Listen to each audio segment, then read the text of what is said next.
Hey guys, Spartan here from SpartanTrading.com.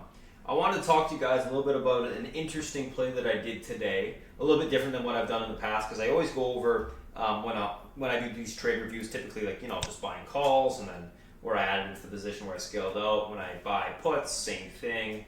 Or if I do equity, where I bought the equity, sold the equity, whatever. I want to talk a little bit more about a complex trade.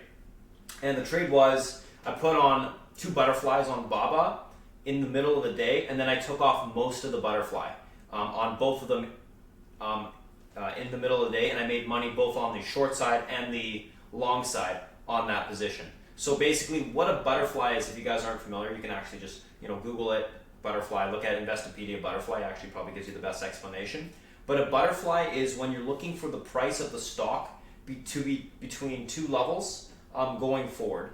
So you're looking, it's like putting on a vertical spread, except it's cheaper. And the reason why it's cheaper is you're shorting double the middle contract. So a butterfly, there's 3 components of it basically. Let's just say we're looking at a BABA 250, and we want the stock to be between 250 and 255 by the time of expiration. So I can look at a butterfly on BABA for next week. I'd be long 250 calls.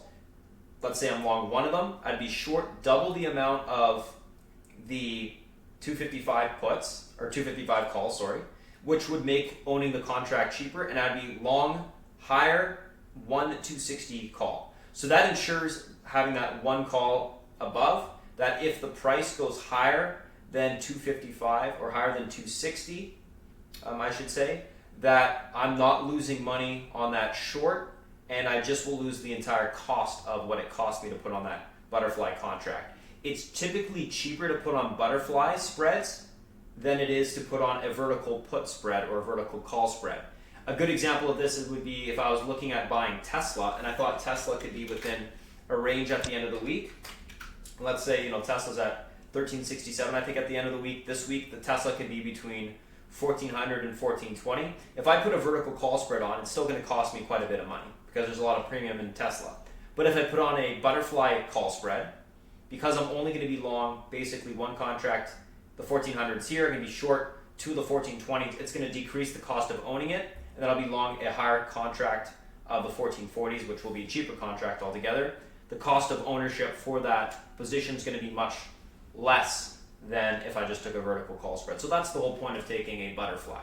Now, the great thing about butterflies is, your loss is limited, so it's not unlimited loss to the upside, but you do have to kind of nail the area of expiration. So what you want is you want the price to be between 1400 and 1420 by expiration, and if it is, then those 1420s are going to decay to 0. You'll make money on those. The 1440s will be a loss, but that's more of a hedge protecting you in case it goes above that level, and you'll make money on whatever it is above that $1,400 level. So you make money both on you being above $1,400 and you make money on that decay of it being below 1420. So that's how butterfly works. That's why they're great tools to be using on high premium stocks. BABA, I was looking at BABA at the middle of the day, and I was going, okay, BABA, it's getting expensive.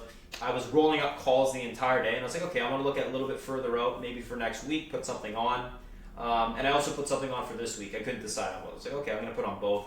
I think both can work. So what I did is I put on 260 calls, 260, 270, 280 calls for this week, butterfly spread. So I was long the 260s, short the 270s, long the 280s.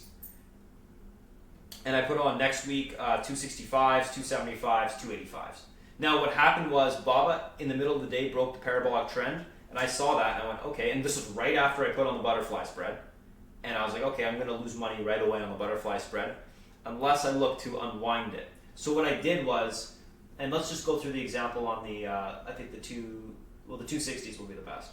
So 260, 270, 280. So if the price drops, the calls lose their premium and they go down pretty quickly, right?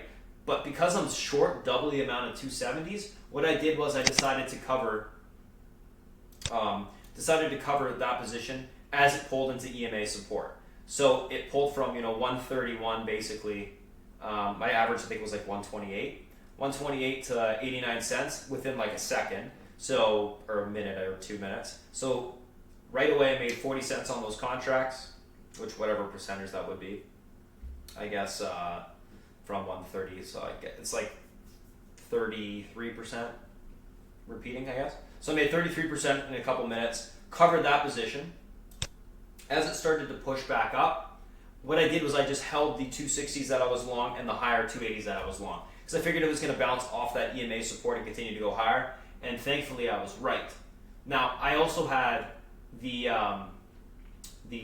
265, 275, and the 285s on as well for next week, which I had a little bit more conviction on. So same thing happened. So the 275s are the ones that I was short. So 215, short double the amount of contracts. They pulled down to 165 into that support. I covered them. And then on the 265s that I'm long and 285s that I'm long, I let them just run the rest of the day. So what I did was I just allowed them to continue to go higher, and I'm actually still holding them overnight. But I allowed them to go up, even more, and then obviously you can see that they came back from being down, because at some point, and let me just show you actually the chart on these. Let's go, where are those, the 265s? Let's see if I can do this. So there's the 265 chart. So at the point when I took them, which was 11:15, I guess like right here, literally at the highs, if I didn't unwind that position, or if I didn't, sorry, if I just sold the entire position, you would have seen that I would have lost, a buck pretty quickly. So they went down a full $1. Whereas you can see where the short is. I'm going to go with the 275s. So I was short those 215, and I covered basically right into that support area, which was the support on the daily. But by holding it, I allowed the price to come back up, obviously, and go positive for us. And I figured it was going to, because all the EMA support was intact. There's a lot of momentum, etc. behind it. So that I made money on the 265s. I made money on the short, the 275s, and I'm still holding the 265s for next week. And then the 285s, same thing.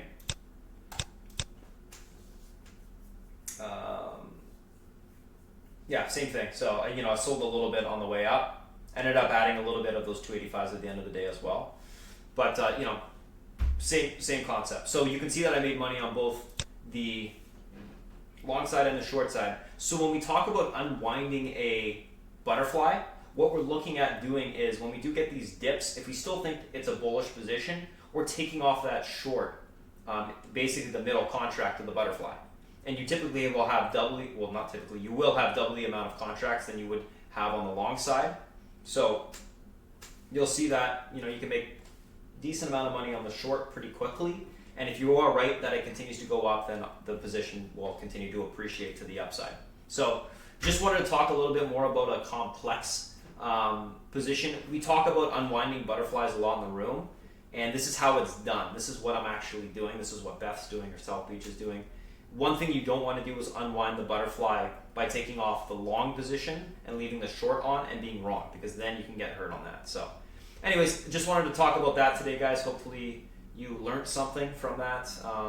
If not, you can watch some or just research a little bit more on the butterflies. I know they're a little bit more confusing than normal spreads. So that's it for today, guys. If you have any questions, feel free to reach out, or you can check us out at SpartanTrading.com. Thanks for checking us out, watching the video, and we'll talk to you guys shortly.